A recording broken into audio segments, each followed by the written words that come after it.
Good morning, church. Are you all well today? Hey, we are moving into the second half of our summer series, I Don't Have Enough Faith to Be an Atheist. And today I'm asking you to shift your focus. We started the series talking about very large things, astronomically huge things out in the universe. And we were looking through a telescope to look at those things. And today what we're doing is reversing that picture, and we're moving to very small things. We've been moving in from the universe to the earth to our bodies, and now we're moving down to the microscope. We're looking to the cellular level. And the question is, does the universe or our bodies or the cells in our bodies, do they show evidence of design? And the answer is, yeah, absolutely.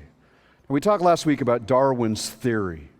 Darwin believed that everything that is alive on this earth came from one common denominator, and he believed that to be a common cell. It's represented in Darwin's tree of life. According to Darwin, everything moves back. I mean, on the outside of this tree, you have all the major animals and the life forms on our planet. But if you move back across the limbs and move down towards the trunk, all these things start to merge together. And Darwin thought that when you finally got down to the bottom, the base of this trunk, you got to one common beginning. All life comes from one place. Now, what Darwin was talking about here was biological evolution, which, by the way, there is zero evidence for. You understand that, don't you? I mean, there's a theory out there that it could have happened, that it did happen like this, but the reality is there's no proof that it ever happened. We've never found any of the intermediate fossils, which Darwin said would be everywhere. In fact, as Darwin looked at the earth and he didn't see them, he was wondering and pondering, how come we don't see all these transitional forms around us today? Half birds, half lizards. Why don't we see these things? And not only do we not see them, and we've never found any of the fossils, the truth is we've never been able to reproduce any of it. And just to make sure I'm being fair here, let me make this clear. There is evidence, we do have evidence of microevolution. Microevolution. Say that with me. Microevolution. Say it again. Microevolution. Now, here's the definition of microevolution. Microevolution is the adaptation within a species. We have watched species adapt. This would be a dog, that its hair grows thicker maybe in the winter, or its coat, its fur grows thinner in the summer. There's adaptations. And not only that, we've been able to take one kind of dog and mix it with another kind of a dog, right? Like you take a Labrador and a poodle and you get a Labradoodle. Any of you have a Labradoodle? Yeah, a couple of you do. And people say that they're the retarded dogs, but that's another thing, right? I mean, fun dogs. I mean, they're cute and they're curly and they're all of that stuff, but it's possible for us to take one dog and mix it with another dog and get this mixture of dogs. All of us have witnessed microevolution. But the big question comes around this other kind of evolution, and that's macroevolution. Say that with me. Macro. Say it again. Macro. There's micro adaptations within a species, but macroevolution, nobody has been able to create. Nobody is able to be able to bring it about. And this would be the morphing from one species to another. A lizard becoming a bird, a dog becoming a cat. Now, we look at that or we think about it and we sort of kind of laugh about it, but the reality is nobody has ever seen it happen. And on top of that, you have to understand that people are trying to make it happen. There are scientists in laboratories today that are trying to see how they can morph from one species to the other, and it's just not happening. So biological evolution on the macro level doesn't happen. On the micro level, it happens all the time, but on the macro level, it doesn't happen. But let me just tell you, this isn't even evolution's biggest problem, this morphing from one thing to another. With Darwin's biological evolution, he started with a cell. There was a foundation, there was a point. What Darwin, was reasoning backwards, and this is where he came to this point of this first original cell, but he started with a cell. But the even bigger problem is chemical evolution. And here's the million-dollar question. Where did the cell come from? Where did the cell come from? If you're going to explain life outside of God, if you're going to explain the universe outside of God, then you have got to get down to brass tacks, and you have got to explain where that thing came from. Now, the generation of scientists following Darwin took on the subject of chemical evolution. They took it upon themselves to explain where the cell came from. How did it arise? And this is where the debate really rages, even today. Is chemical evolution possible?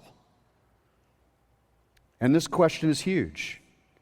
Again, if you are going to explain life outside of God, if you're going to explain life outside of somebody creating it, making it, then you have to explain how chemical evolution happened. How did non-living chemicals blindly form into a living cell? Now, honestly, the scientists following Darwin didn't think this was such a big deal. I mean, in their minds, the cell was a simple little thing. 130, 40, 50 years ago, they thought the cell was, it's just like some jello, like this protoplasm. What would be so hard about making that? But by the 1890s, 30 years, 20 years after the origin of the species, 30 years was after it was written, and into the turn of the 20th century, scientists were learning more and more and more and more about the cell. And the more they learned, the more they understood that it wasn't simple, it was complicated. They began to understand that there were amino acids and proteins and DNA and a host of other things going on in the cell. So scientists began to reason that the cell was far from simple. What they started to understand is the cell is highly complicated. That a couple of chemicals, a couple of chemicals bumping into each other, things that are non-living, would never have the ability to make themselves into something that is living. So the mad search for an explanation was on. And in 1924, a theory was written. The guy that wrote it was a Russian. His name was Alexander Oparin. Alexander Oparin. He was a biochemist.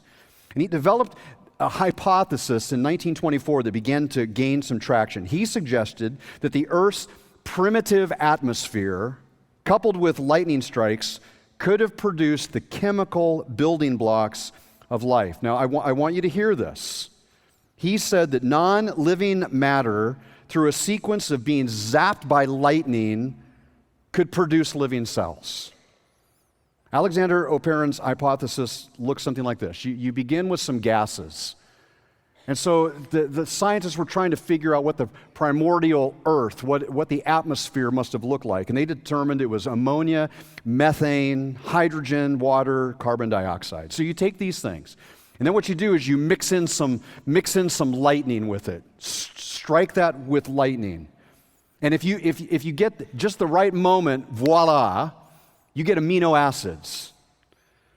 And from there, scientists began to speculate that once you have an amino acid, then it's really not all that difficult to get a protein. In fact, they said it would be an easy step to move from these amino acids into proteins. And if you have amino acids in the soup, they just start floating around. And again, they've been created accidentally, and then now they're bumping into each other, and they kind of line themselves up, and then suddenly you have a protein. And if you get a protein, well, you just stack a few of these amino acids and then into a protein, and then you stack a few of these proteins together, and now you get a cell. What's the big deal? So for scientists 100 years ago, they were thinking if you could just figure out how to move from the Earth's primordial gas state to amino acids, then scientists began to believe you had made the leap to a cell. So according to Oparin's hypothesis, the sequence looks something like this. You got these non-organic chemicals, and then what happens is they move, they get zapped, amino acids are formed. From there, they line themselves up, and boom, now you have a protein. And if you get enough proteins, of the right proteins, boom, you have a cell. The Oparin hypothesis captured the imagination of science, and quickly, it became the place where scientists were focusing all of their attention about chemical evolution. Now let's fast forward the clock from 1924 to 1952, 28 years. There was a Nobel Prize-winning chemist. His name was Harold Urey, U-R-E-Y, Harold Urey. And he he, through a series of experiments, concluded that the atmosphere of the Earth, the primordial atmosphere, was exactly like Oparin had said it was: hydrogen, methane, ammonia, carbon dioxide, and water vapor. And so then along came his graduate student, Urey's graduate student, his graduate assistant was named Stanley Miller. In 1953, Stanley Miller came up with this contraption that was an experiment to test this whole thing, this whole process. So he developed this apparatus, and it looked something like this: the primordial atmosphere with the water vapor of the Earth, and you've got lightning being struck into it. And pretty soon, the question was, could we form amino acids? I mean, Oparin thought it could happen. Can it actually happen? And the crazy thing is, at first glance, the results were pretty amazing. Why? Because in this contraption, amino acids actually formed. In fact, scientists thought that the means had been able, through science, they had the means or the ability to produce 10 of the 20 different amino acids that are in your cells through this experiment. So it was thought to be a huge success. But in spite of the shortcomings, and I want you to make sure you hear that, 10 of the 20, they got half of the amino acids this way. They couldn't get all 20, they got half.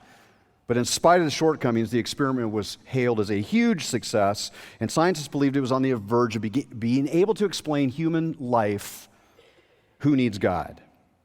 Now, interestingly, about 10 years later, Miller's experiment was completely debunked. First, when they ran these experiments, what began to happen is this brown, sludgy gunk formed inside the apparatus. And the chemicals inside the experiment, forming into this brown, goopy mess, took it to the next problem, which was amino acids couldn't live in it. They would die in the gunk. But more than that, scientists came to understand that the Earth's primordial atmosphere wasn't exactly like they had originally believed. See, all these years earlier, they had taken oxygen out because oxygen was a problem. So if it's a problem and it doesn't do what we think it's going to do, or it doesn't help, then we got to get rid of it. We'll just add it in later. But the problem was, later on down the road, it was proven that oxygen was there.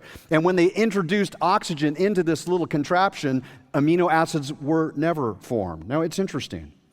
It first appeared to be a success, this experiment. But after some time, it was found to be failed. And because of that, it should have been thrown out. But today, even though it's criticized in the scientific world, it's still held in esteem. If you go to a biology book, today you're going to see this experiment, and you're going to read about Urey and Miller, and you're going to see this apparatus, and it's going to be lifted up as one of the steps to get us to where we need to be. So it's failed. But let's start with the idea that it didn't fail. Let's say Miller's experiment was a resounding success. Let me just tell you, even if it was a success, which it's not, it's a failure, but even if it was a success, it still is a long way from getting us to a cell. In fact, getting to a cell is a huge, massive issue. So let's go back to this chain of progression.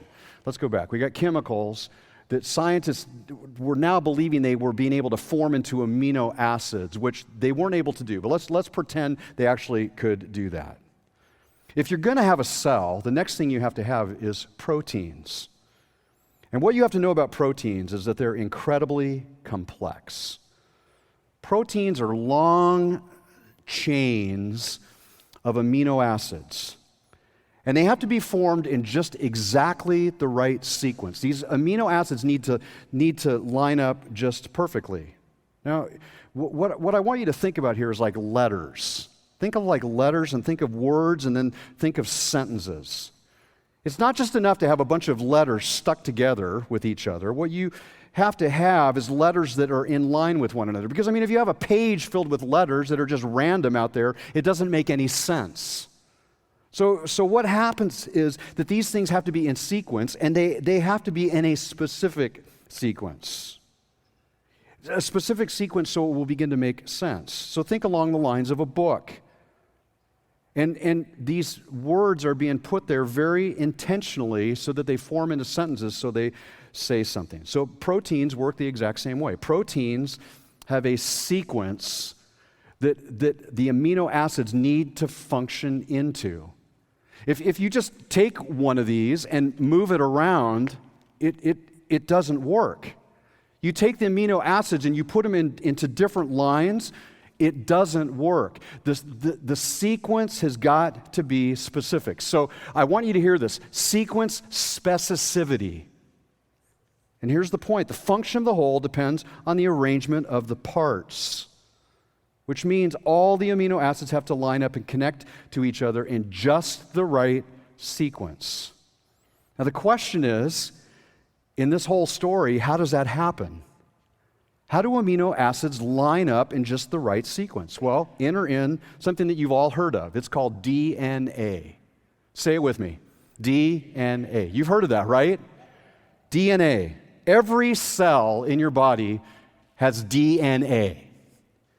Every cell in your body has the complete you wrapped up into it in its DNA. What is DNA? Think of it as the instruction manual. It's an instruction manual that enables proteins to be formed.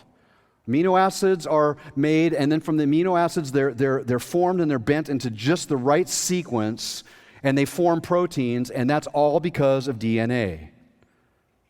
Not only do you have cells in your body, those cells are reproducing themselves. Do you know that? 75 trillion cells in your body. Some of them are reproducing themselves every 4 days, like down in your colon. Every 4 days, your colon is going to be remade in your body because cells are reproducing themselves. Now, some of your cells last like forever, like all of your life, like the neurons in your brain. So, I mean, it's like this weird schedule. Some people say, your body is brand new every 7 years. That's not really true. Some are going every 3 or 4 days. Some are lasting like your whole lifetime. But what you need to understand is that the cells in your body are being reproduced.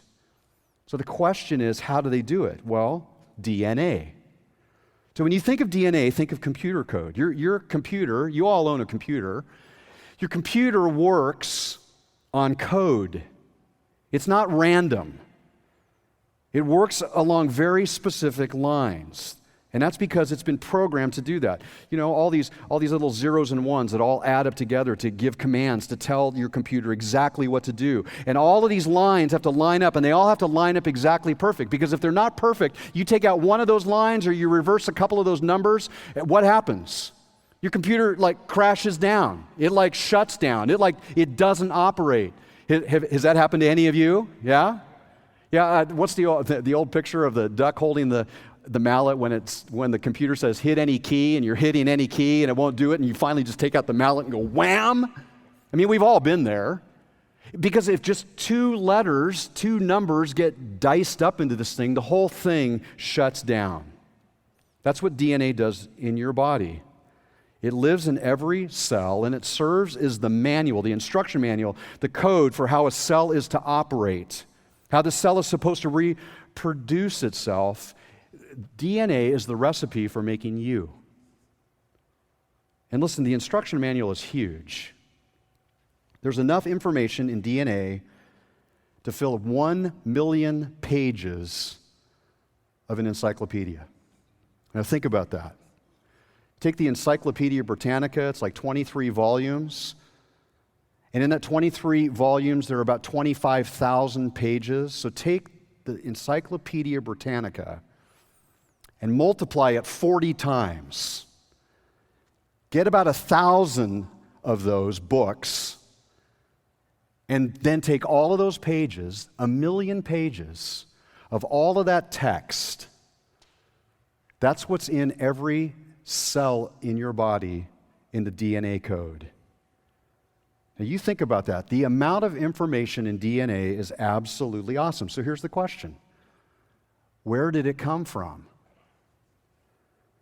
Do you just believe it randomly appeared? Nobody believes that. When you read a book, you know that somebody wrote it. You know that somebody sat down at a typewriter or at a keyboard or at a computer, and they thought and they produced words that were with letters that were all in sequence with one another, and the words got put onto a page, translated to a page, so you could read it. It makes sense because somebody thought it out and somebody produced it. No computer code comes about by accident, and the DNA in your body is significantly more complex than any computer program that you have on your computer. That's why Bernd Olaf Cooper said, the problem of the origin of life is clearly, basically equivalent to the problem of the origin of biological information. No serious scientist believes that a blind process tied to random chance brought about DNA. It's crazy. So where did DNA come from? Well, for the atheist has to believe that it came from one place, chance. That just by chance, over the course of many trillions of years, it just happened to line itself all up. And I'm telling you, that is absolutely 150% impossible. So I'd encourage you to go home and try a little experiment. Any of you have a Scrabble game at home? Go home and get out your Scrabble game and just don't take all the letters, just take 26 of the letters, A through Z. Take 26 letters and put them into that little pouch and shake it up and reach in and pull out a letter and lay it down, and then pull out a second letter and lay it down, okay? Now, as you pull out a letter, look at it and then put it back in the bag and then shake it up and then pull out another letter. So have a little piece of paper and start writing. What's the chance if you start pulling letters that you're going to start pulling letters that start forming into sentences? The chance would be about 0. Now, over the course of time, you may get lucky. You might get an I and an N in, or you may get the letter A, okay, A. You might get the letter T, the word T-H-E. You might get that. But if I gave you a specific thing, like it was the best of times, it was the worst of times, and then I gave you that bag, how many times would you have to put your hands into that bag and start pulling out letters that it would match up? It was the best of times, it was the worst of times. The answer is 0. You could do this for 1,000,000 years and you're not going to get that. So what's the chance that you could give a monkey a bag with letters and have him pulling out one at a time, and then over the course of time you get the Encyclopedia Britannica 40 times all listed out? The answer is it would happen 0. There's no chance. See, the problem is one called combinatorials. Combinatorials. Say that word with me. Combinatorials. Say it again. Combinatorials. This is the problem. It's just basically a mathematic way of putting together the solution to this problem. Because when you are dealing with the English alphabet, there's 26 options. So every time you pull out a letter, it's 26. So 26, and then you multiply it by the next letter, times 26, times 26, times 26.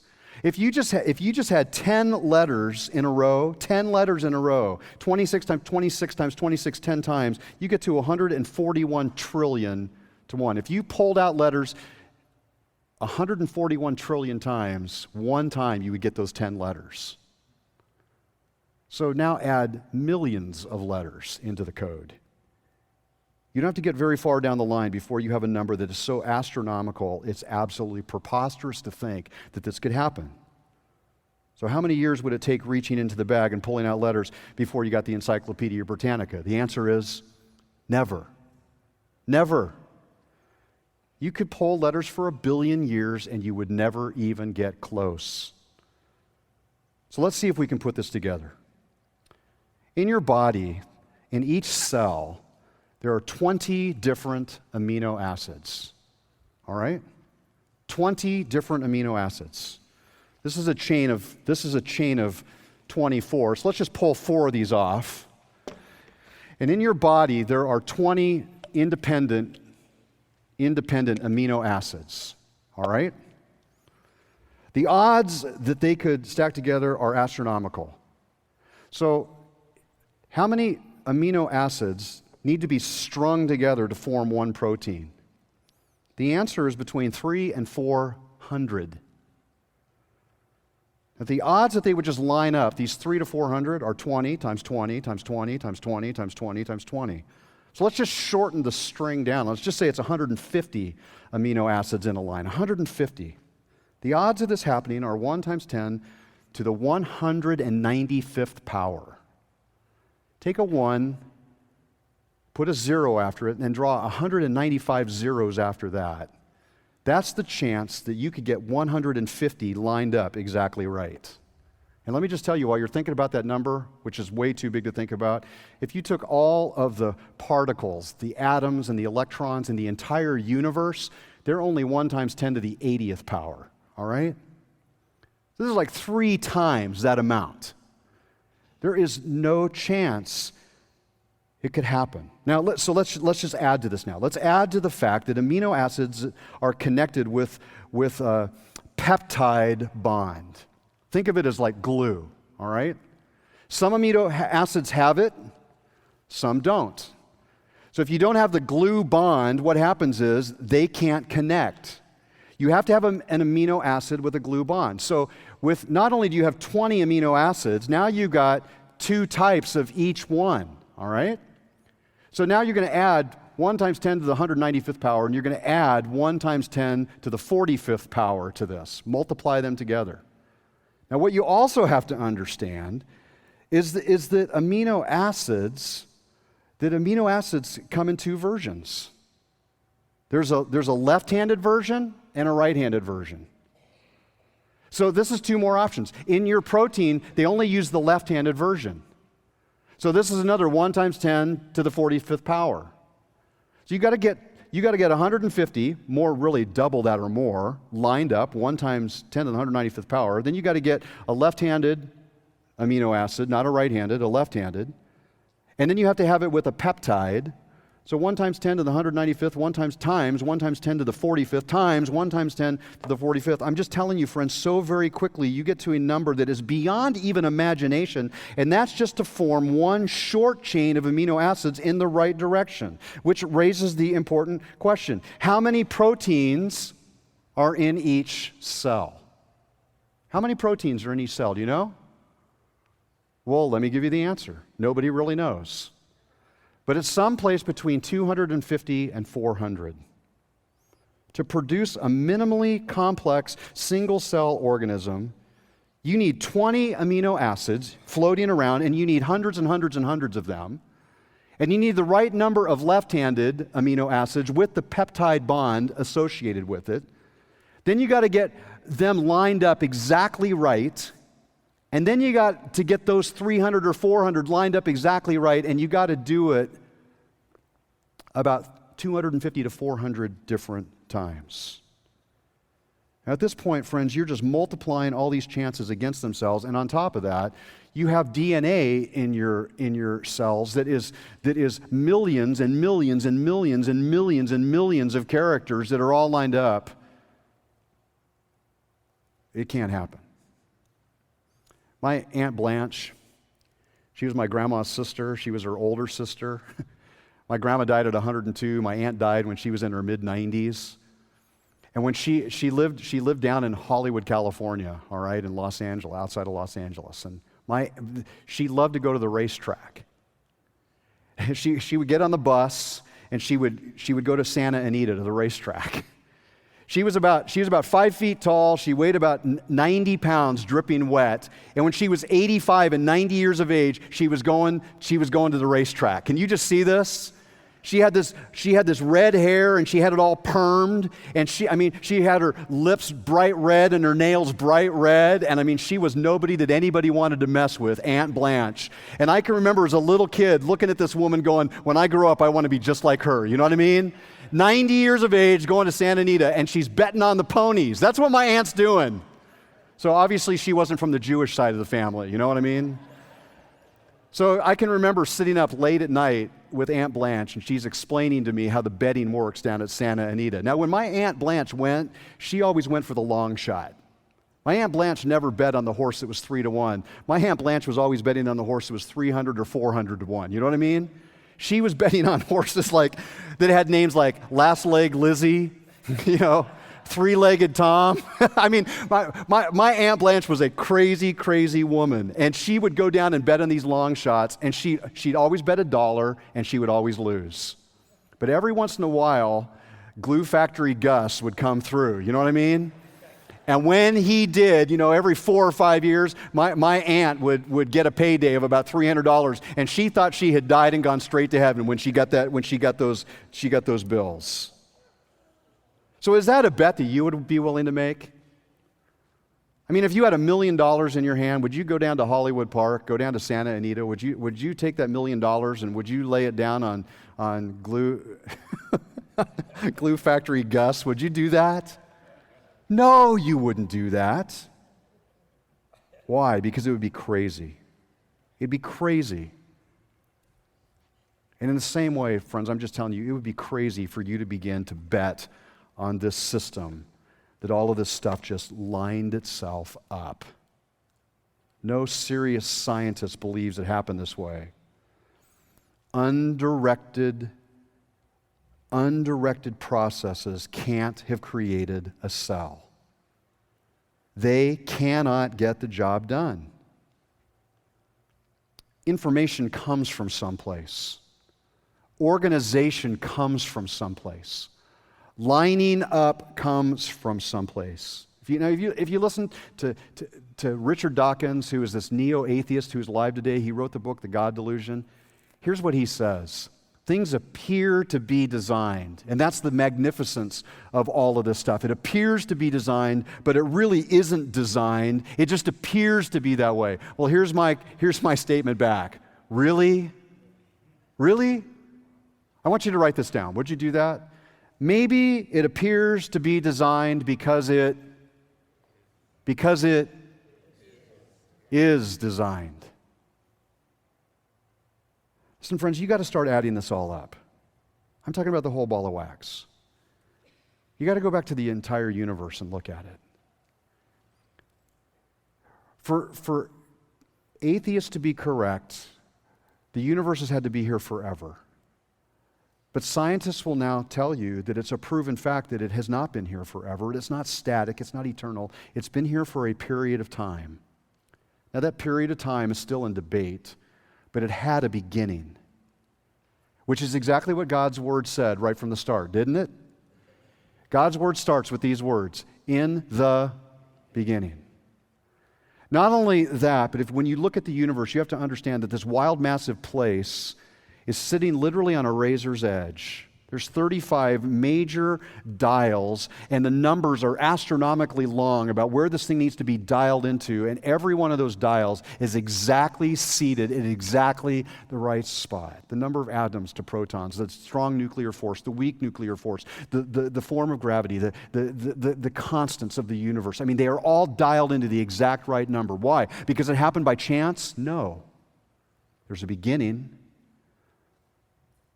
with all the physics dialed into the right place. And then you have an Earth that just happens to be floating near the right size sun, in the right size place, in the right size galaxy, in the Goldilocks zone, with the right tilt, with the right temperature, with everything aligned in it, with all the right elements. And then you have a cell. And the DNA in every cell of your body containing more information than we could even begin to imagine, so that your body knows exactly how to make you. I'm just telling you, if you start adding these together and really don't add them together, you'd start taking the chances and multiplying and multiplying and multiplying and multiplying. I mean, the bottom line is there is zero chance that any of it, let alone all of it, could have just happened. But we know of a cause that can explain it all. And that cause is God. Now, sadly, in the scientific community, in much of the scientific community, this whole thought gets thrown out a priori. First thing. Here's what atheistic scientists say. There is no God.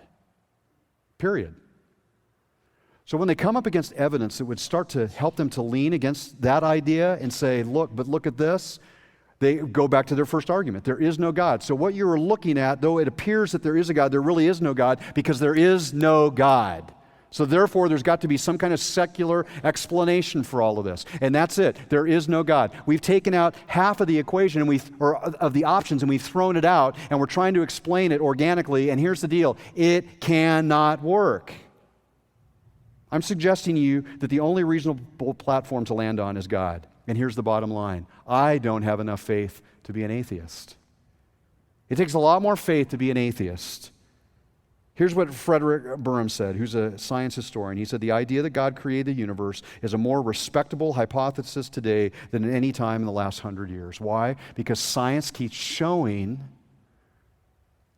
that it's the only explanation. Which raises an unbelievable thought. And for me, that's the picture that comes out of Psalm 139. And David is writing, but David is writing as he's being inspired by God. And here's what David says. Before David had a microscope, before David could see, before David knew the process, here's what David said. For you created me. You created my inmost being. You knit me together in my mother's womb. I praise you because I'm fearfully and wonderfully made. Your works are wonderful. I know that full well. David goes on to say, my frame was not hidden from you when I was made in the secret place. When I was woven together in the depths of the earth, your eyes saw my unformed body. All the days ordained for me were written in your book before one of them came to be. I mean, it's an amazing picture, don't you think? David is writing this, and he's explaining what was going on inside a woman's body as those cells began to divide and divide and divide, and pretty soon it was all creating you. Yeah, just like that. And they form a few thoughts in my mind. A few points of application. I want you to write them down. Would you do that? Number one, God formed you. And not only did God form you just the way He wanted you to be.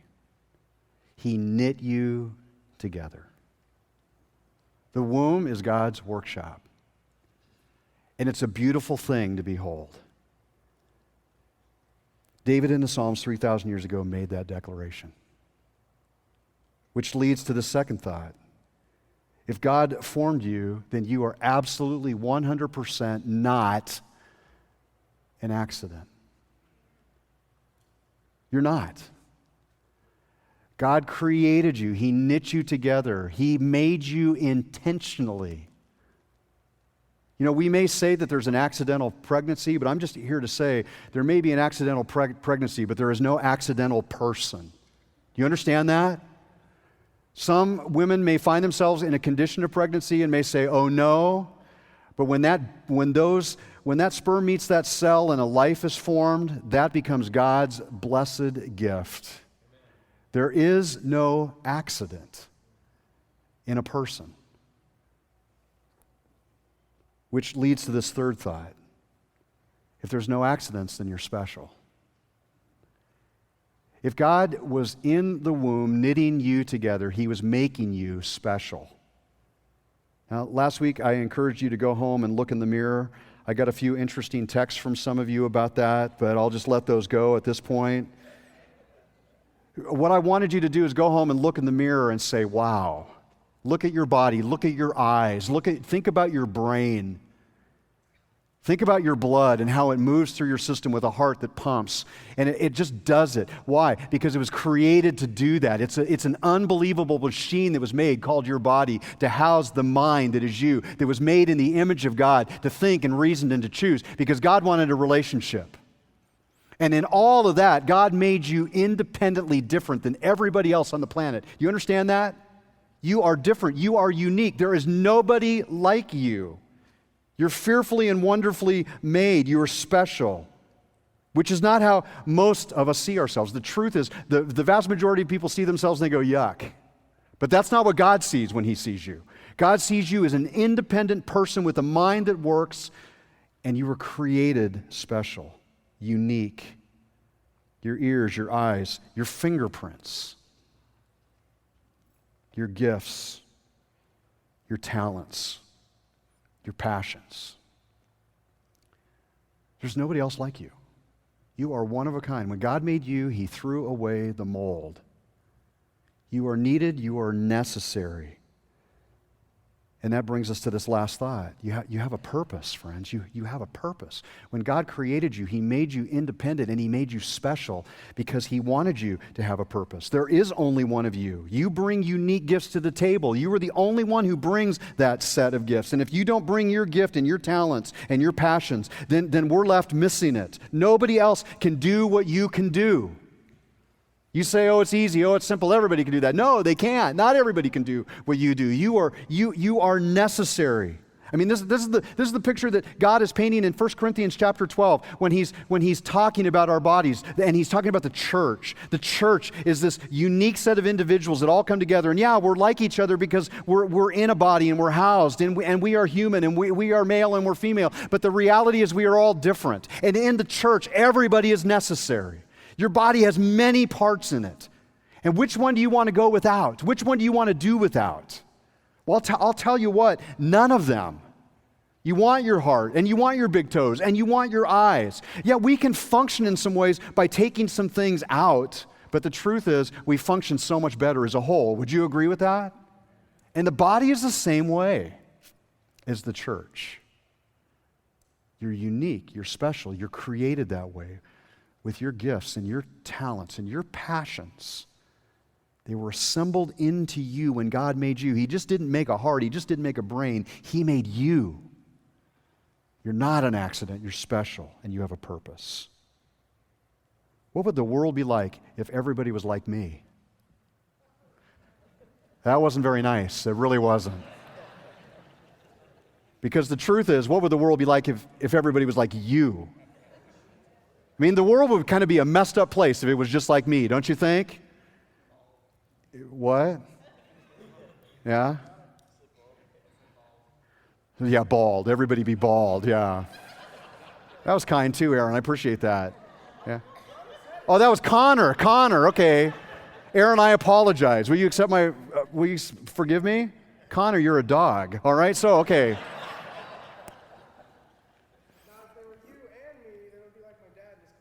Oh, there you go. Okay, yeah. So there you go. Okay, well, good luck to you going home tonight, pal. So, can you imagine if we were all just a clone of each other? But we're not. We're not.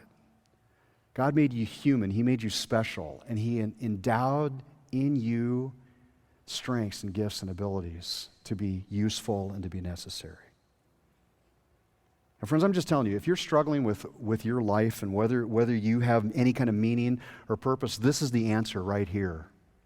You are a creation of a God who loves you and made you just like you are. He wants you to be just like you are. If you hold that you're nothing more than a cosmic accident, that just a couple of things bumped into each other and a couple trillion later, here you are, then you're right. It's the right conclusion. I have no meaning and I have no purpose. But if you are the creation of a God who loves you and wants you and desires you, then I have purpose and meaning.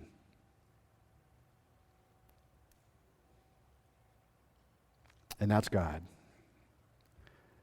And the truth is, God is calling out to you today, and He's screaming your name because what He wants you to be is in relationship with Him. He loves you, He created you, and He went to the ends of the earth so that you could be back in relationship with Him. We have a great God. I don't believe for a second that I just happened. I don't have enough faith to be an atheist. I believe that there is a God, and He created me. Amen, church? Amen. Hey, bow your heads. Would you do that? And with your heads bowed, I'm just asking you to take account. How are you today? How's your life today? How's your heart today?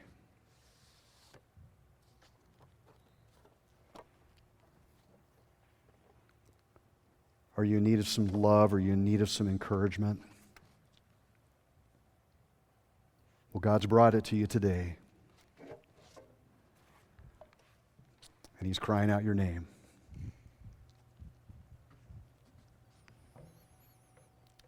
And so, Father, even now, I just pray that you'll move in our hearts, move in our minds.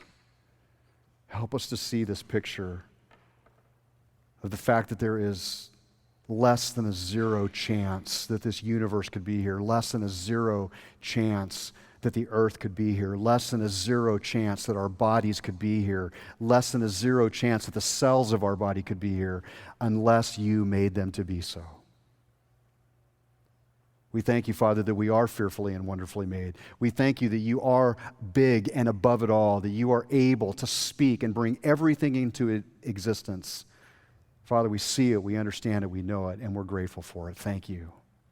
And beyond that, in your wisdom and in your ability and in your power, Father, that you would love us and desire us and want to have a relationship with us. Amazing. Father, I just pray this morning that you will draw our attention to the big picture, and that's you. And you'll help us to see that our life has meaning and purpose in you, and that there's nothing more that you want to do than give us that meaning and give us that purpose and give us that close-knit relationship with you and secure us here on earth and into eternity with you. So, Father, help us to see it, help us to know it, help us to understand it, help us to accept it.